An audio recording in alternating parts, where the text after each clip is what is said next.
Ang nagmamaganda at feeling diva, Wanda! Wanda! Sige, kunin nyo na ang lahat sa akin.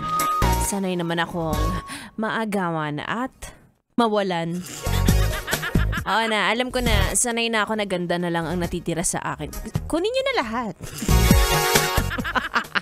Nahiya pa kayo eh. Anyway, mga Yatsbren, it's me, it's a girl DJ Ganda Wanda. Kasama yun na ngayong maulan na Thursday pa lang.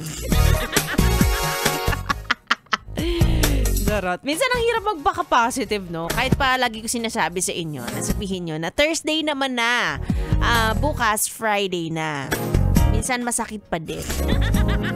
Kasi parang ang haba ng linggong ito bago pumasok ang buwan ng September.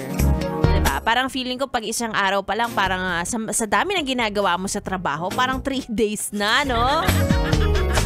Kaloka. Sabayan mo pa ng ayan, medyo pag-ulan, malamig na naman ang panahon. Baka maghanap ka na naman ng pampainit na hindi naman sa'yo. Sasabi ko sa inyo, kanya-kanya tayo dito ng comforter, ha.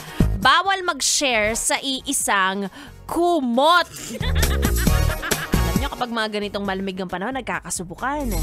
Gaano katatag ang pagiging faithful mo, lalong-lalo na kapag hindi nakatingin ang jowa mo. Ano?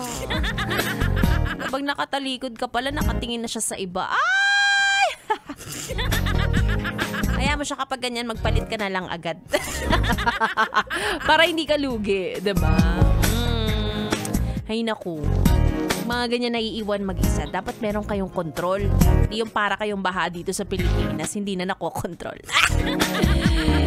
Ay, sige na nga. Hanggang alas 9 naman tayo magchichikahan. Kaya naman ituloy muna natin ang ating tugtugan. Kasama niyo ako hanggang alas 9. Dito lang sa 101.1. Yes, FM Solid.